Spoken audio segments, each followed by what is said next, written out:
Some are referring to the conflict in Ukraine as the first TikTok war. Other conflicts have played out on social media platforms. But a recent Wired piece says TikTok has helped people around the world understand what's happening on the ground in Ukraine. At the same time, the piece also notes bad actors on the app can cause confusion and mistrust. For more on this, I want to bring in Gideon Litchfield. He's the global editorial director for Wired. Gideon, welcome. Thanks very much for being with us. You know, there have been warnings about the negative effects of watching the war in Ukraine unfold over social media. But first of all, what are some of the benefits of being able to see what is actually taking place in real time on platforms like TikTok and Telegram? One of the things that we saw right at the beginning, in fact, right before the invasion even began, was that Ukrainians were uploading videos on TikTok of Russian troop movements near the border. So there was evidence being collected in real time of the preparations that were happening. And as the wars continued, TikTok has been a place where more videos and pictures are being uploaded that are being used to document attacks, atrocities, other things that may end up being used in future if it comes to war crimes tribunal or any other sort of investigation into the war. At the same time, we've seen a lot of people sharing information on Telegram, which is another very popular platform. TikTok is all about uploading videos. Telegram works in many ways a lot like Facebook, and so you can create large public channels. And Ukrainians have been using that to share news, share information, survival tips. And so it's also a platform that's really come into its own for people to make their way through the war and get information about the conflict. At the same time, there is misinformation being shared as well. Can you talk a little bit about that? Sure. It's really, really hard to separate out in many cases what's true from what's false. And that's, often coming from both sides. But certainly the Russian side tried very, very hard to spread a lot of misinformation about the war, in particular to its own people, to tell them that this was, as they call it, a denazification of Ukraine. And that the war was entirely justified. So I think what we're seeing is that it's really difficult to separate things out, and it's really difficult to keep track of all the information that is coming through all of these channels. But there are also outfits that are working very hard to try to identify, for instance, geolocate videos that show an attack or a troop movement, identify them from local landmarks so that you can verify that a video is accurate. So there's a lot of work going on behind the scenes, I think, to separate out the false information from what is true. But even so, that means it's really very easy to be seeing things online, share them without checking that they are true, and then you may have ended up sharing something false. So you still need to be very alert. Right, people need to be very careful. So on a technical note, Gideon, Ukrainians are still able to regularly live stream and post despite being under attack. How are they able to do this? We know, for instance, Elon Musk sent Starlink terminals to Ukraine.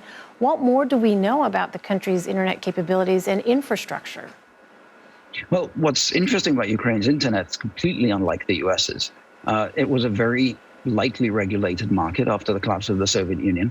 And so there are something like 5,000 internet service providers in the country. Compare that with the US, where sometimes you're lucky to have a choice of two in your local area.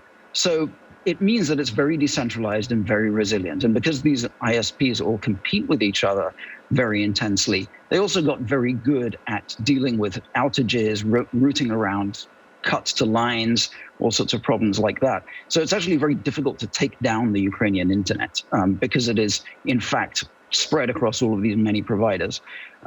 Also, probably the Russians don't have an interest in completely taking it down because they rely on it for their own communications and for trying to spread propaganda. So as a result, it means that the channels remain open. People are able to access the apps and access the web and upload things, and the information, as well as the misinformation, just keeps on flowing freely. Well, Russia has blocked Twitter, Facebook, and Instagram, while YouTube has blocked Russian state-funded media. Explain more about what's happening between Russia and Silicon Valley and the possible long-term impacts this tech standoff could have. Yeah, so as you say, a lot of the big tech companies have shut off Russian state media. Russia has blocked or slowed access to many of them in return.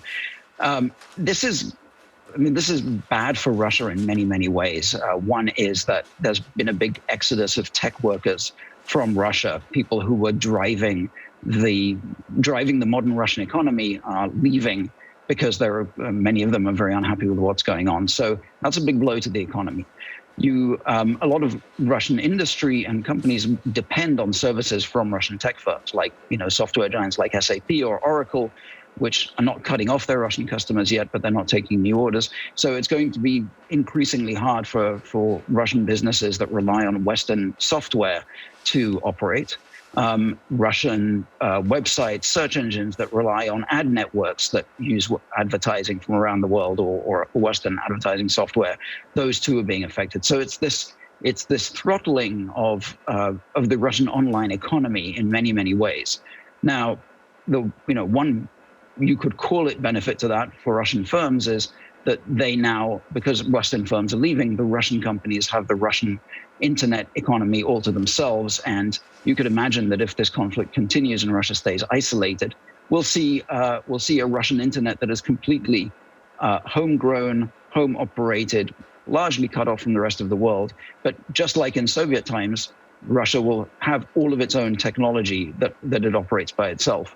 But it certainly makes it much, much harder for both Russians in the country to get news of the outside world, for the outside world to communicate with Russia, and for both information and economic benefits to flow. All right, Gideon Litchfield. Gideon, thank you very much for joining us. Thank you.